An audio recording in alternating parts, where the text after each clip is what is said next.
Hey guys, it's Brittany and welcome back. This week we will be jumping into a few updates for some cases that we have previously covered. One of those cases being Elizabeth Santos and the other case being Ahmaud Arbery. So if you want to hear the updates on these two very important cases, please stay tuned.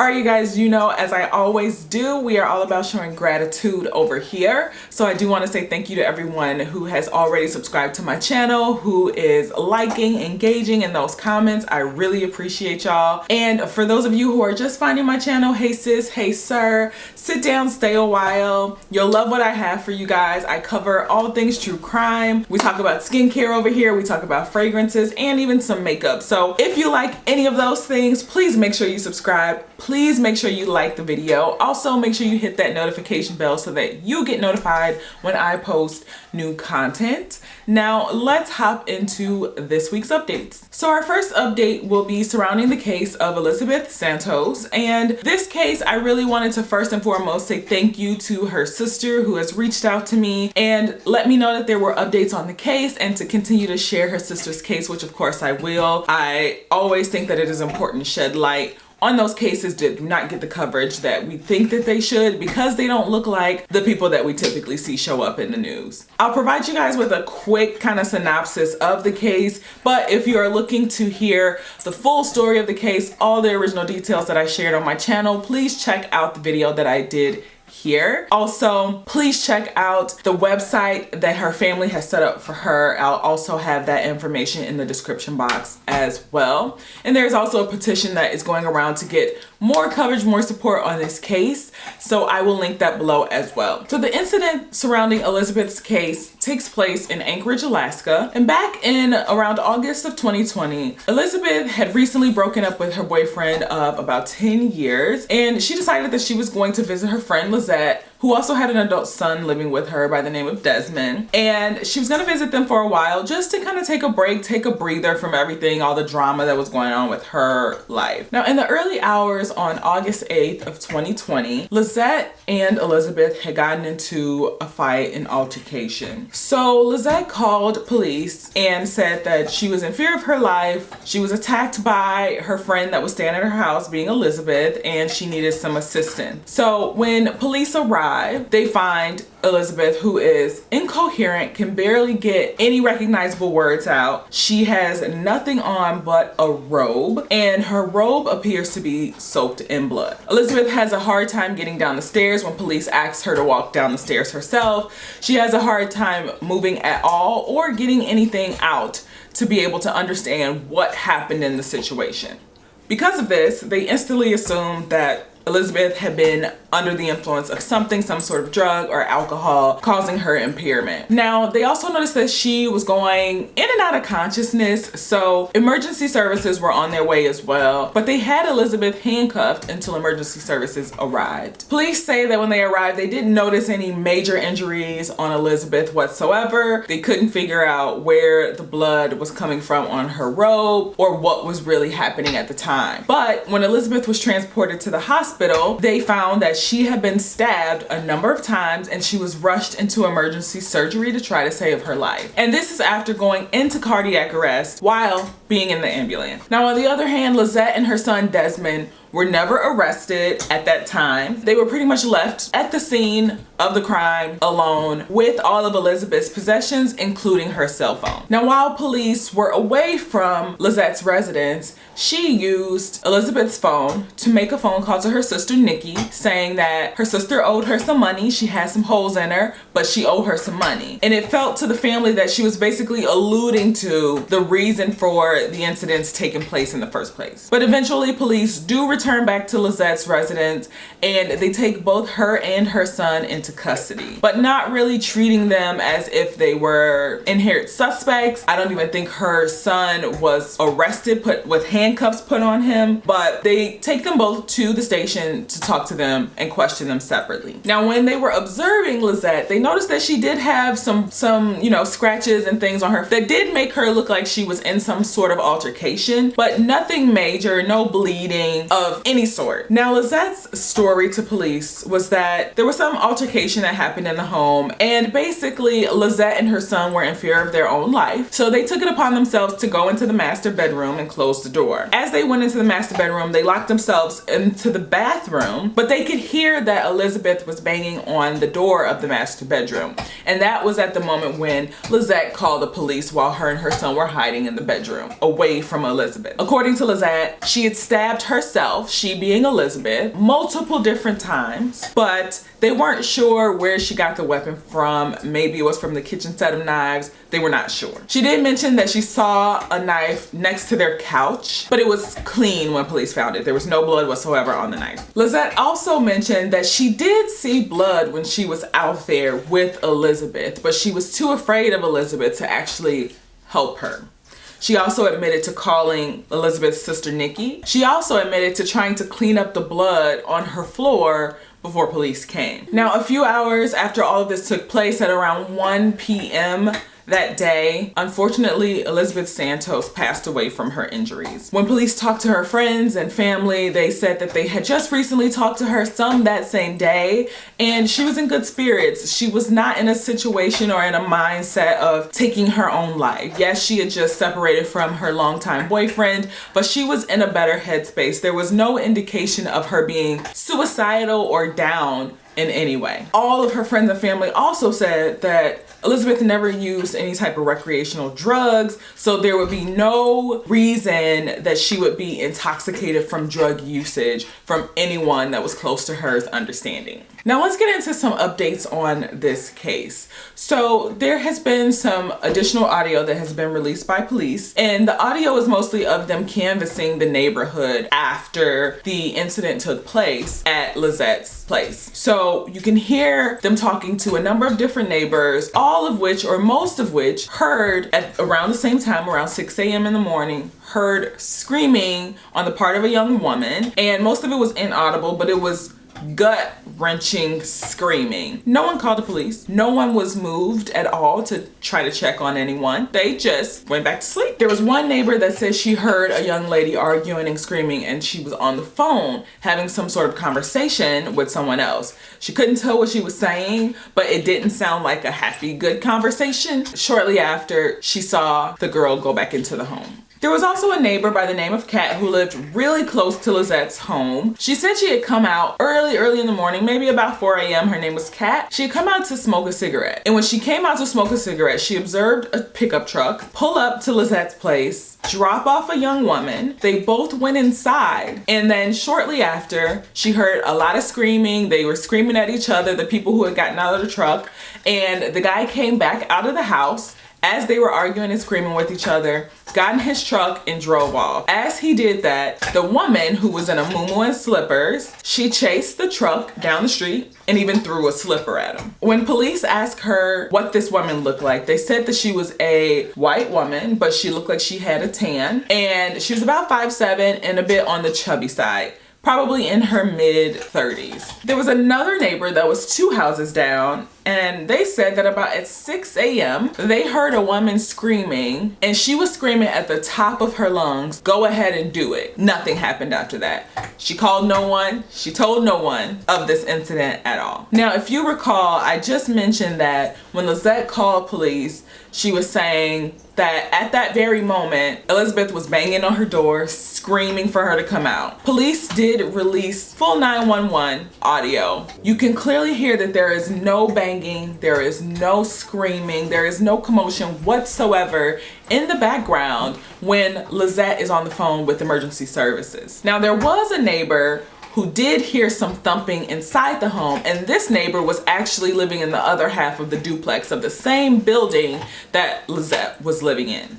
And what she said was that she didn't hear any commotion going on at 6 a.m., but she did hear some commotion between 3:30 and 4 a.m. where there was some banging on the walls. No real screaming or anything like that, but banging, maybe some incoherent words, people having somewhat of an argument, but not to the level of what people heard around 6 a.m. She kind of just felt like it was normal banging, nothing crazy happening, so she went back to sleep. There is also a recorded conversation between between Desmond Hall, Lizette's son, and a private investigator. And what Desmond says is that around the time, around 6 a.m. when all of this was taking place, he was in the bathroom. Elizabeth was trying to come into the bathroom, absolutely naked, no clothes on, and telling him how much she loved him and wanted to be with him. He just pushed past her, trying to get out of the door, and completely ignored her. There was no conversation or talk about any type of relationship or feelings for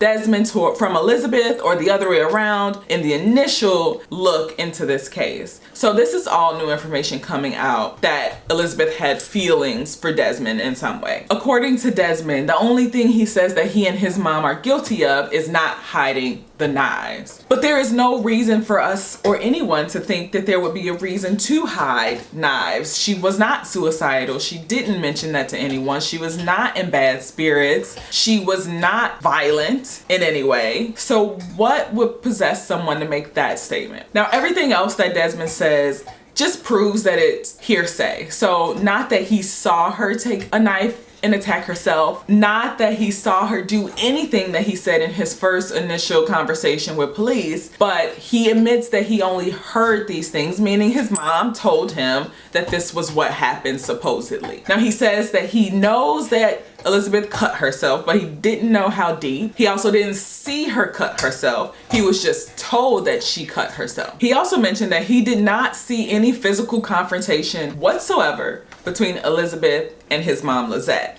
He said there was nothing that happened in the house that would have caused the house to be in such disarray, to be basically tore up like somebody was rumbling. None of that happened, according to Desmond. So then that brings us to question, was the scene staged? Because from the photos, it looks like there was a royal rumble in that house. Now, another key piece of evidence that came to light after the autopsy and the toxicology report was in Lizette's initial interview with police. She said the only thing that she had given Elizabeth that night was 4 Benadryls. That was it. That was all. But she was so incoherent, couldn't walk, couldn't speak, couldn't think, that police thought that she was under the influence of something. So when the toxicology report came back, they found out that she had actually had mitozolin in her system. And this medication was an anti-seizure medication that was used to treat epilepsy, which Elizabeth didn't suffer from. So where did this medication come from? Was Elizabeth told that it was Benadryl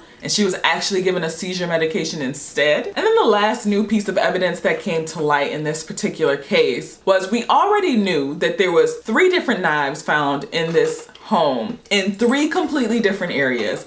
All clean, no blood whatsoever on these knives at all. Police also found a 4th knife in the garage near where Lizette said this whole thing took place, and it appeared to have some smeared blood on it along with some dirt. So there's a 4th knife now in play and a 4th location. Again, this further makes no sense. If she attacked herself, how did she attack herself with 4 different knives? Or even if it was with 1 knife, how did she attack herself and stab herself multiple times after a fight took place? After the fight was over, she had no reason to take her own life. She cleaned the knife herself after she stabbed herself enough to not be able to walk or speak and ultimately die from her injuries. How does that make sense in any way? Now, since all of this information has come to light, the family has also put in requests with the police to release to them the dash cam footage for when the police actually first arrived on the scene. But according to them, that dash cam footage does not exist. So were you not following protocol and not having your dash cam on while you were on your way to the scene? And it's not just the family that has been turned away. The family has reached out for help from reporters, from politicians, people of power in the community, and they've tried to help to no avail. No one can get the police in Anchorage, Alaska to do anything for this case. They still refuse to test all the forensic evidence that has been recovered from the scene upon the multiple times of them going in and checking Lizette's home. They refuse to test it. They also said to the family that, we actually don't think that that was blood that soaked your family member's robe. We think she was soaked in sweat instead. You can clearly see in the robe that there is blood. It's red. It's not sweat. But they, again, refuse to test anything that they have in their possession. So now if we're following this whole train of thought, according to the police, if we're listening to this accurately, what the police are saying is that Elizabeth got into a fight with Lizette. Elizabeth then won that fight, which was admitted by Lizette. After she won the fight, she stabbed herself multiple times, possibly with multiple knives, cleaning these knives and putting them into 4 different locations within Lizette's property. Also banging on the door after she's stabbed herself multiple times, but she wasn't bleeding very much as she had stabbed herself multiple times. She was covered in sweat instead of blood. So did she sweat to death? I don't understand. The story makes absolutely no sense, and this family definitely deserves more information, justice for their loved one, and they are just not receiving that whatsoever. So I wanted to make sure to share these updates with you all. If you have any information on the case of Elizabeth Santos, please feel free to share that information. I'll provide that information down below for you to contact the Anchorage, Alaska Police Department, and also the information again for the website that is dedicated to Elizabeth along with the petition. So please continue to send love and light to this family. Keep them in your thoughts and in your prayers if that's your thing, because they need all the help that they can get. I also wanted to share a quick update on the second case for today's video, and that is the case of Ahmaud Arbery. Now, this is a very well-known case. If you do not know what's been happening with this case, you have been under a rock on a different planet. What are you doing with your life? But this is such a, to me at least, landmark case because it seemed like it's the first time that people are not falling for the okie doke. But I'll give you a quick rundown of the case of Ahmaud Arbery. Ahmaud lived in Georgia and he liked to go for a run. He's a pretty athletic guy and he was running in a nearby neighborhood. And recently in this neighborhood, there was a house that was being built, so it was open construction, no gate around it whatsoever. So Ahmaud would go for these runs in this neighborhood where this house was being built, and occasionally he would walk into the home, just take a look around on his run, and then continue on his way. He never took anything, never touched anything. There was a camera on the property that showed when he did go into this open build that he was just kind of looking around as if he was interested in construction and what was happening in the home. There were a few gentlemen, Gregory and Travis McMichael, who took it upon themselves to police their neighborhood and crack down on this trespassing. So on one occasion, Ahmaud was going on his normal run as he would, mind his business, and a truck starts to trail him and follow him and eventually corners him to where he cannot escape. There is a second truck that pulls up with William Roddy Bryan in the truck as well, who feels like he should record and almost participate and use his truck to help pin Ahmaud in. Needless to say, Ahmaud, who was trying to protect himself and get away from 3 white men who had him cornered on a street in the South with guns, was shot and his life was taken. Now, in my initial video, which you can find here for the full story, those 3 men were convicted for the murder of Ahmaud Arbery. But there has been some updates on this case because that's just not enough. This was beyond just a murder. This was a hate crime. This took place because he was a black man in a predominantly white neighborhood and they weren't having it. So just an update on this federal case, because hate crimes are federal crimes. Earlier this year, all 3 men were charged with hate crimes and violating the civil rights of Ahmaud Arbery. Now, initially, Travis and Gregory McMichael tried to get ahead of things and enter in a guilty plea to try to get a plea deal on the table in front of the judge for approval. The judge shut that down. He was not having it. So once he shut down those guilty pleas and those plea deals, so the trial began on February 7th of this year. And on the 27th, just a few weeks later, all 3 men were convicted of a federal hate crime and for violating the civil rights of Ahmaud Arbery. They were all found guilty. Now, of course, the McMichaels, who had already entered a guilty plea to try to just get a break, now they are appealing their conviction, saying that, oh, it had nothing to do with race. We just knew that there was someone trespassing in our neighborhood and we had to stop it. You didn't have to kill a man to stop him from walking into an open build. You didn't have to go after him with one person riding on the back of a pickup truck with a gun. But fortunately, on August 8th of 2022, just a few weeks ago, all three of them were sentenced for the hate crimes that they committed. Travis McMichael was sentenced to life plus 10 years. Gregory McMichael was sentenced to life plus 7 years. And William Roddy Bryan was sentenced to an additional 35 years in prison. And this is on top of the sentences that they've already received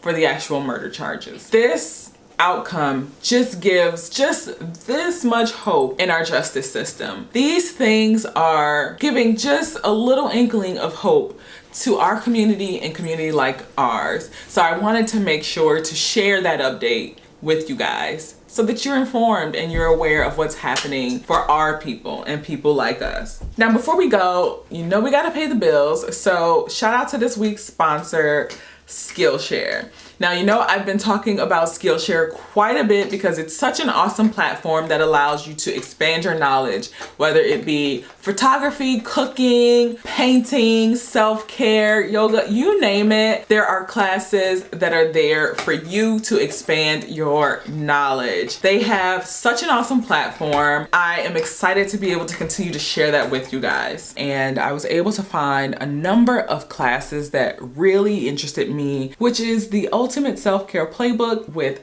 Jonathan Van Ness. And the other one that I found, which is really geared for you guys and for me to bring better content to you, that is the YouTube Success Script, Shoot, and Edit with MKBHD. But I've really been enjoying the classes so far. Skillshare is an awesome platform that really allows you to hone your skills in whatever category it may be.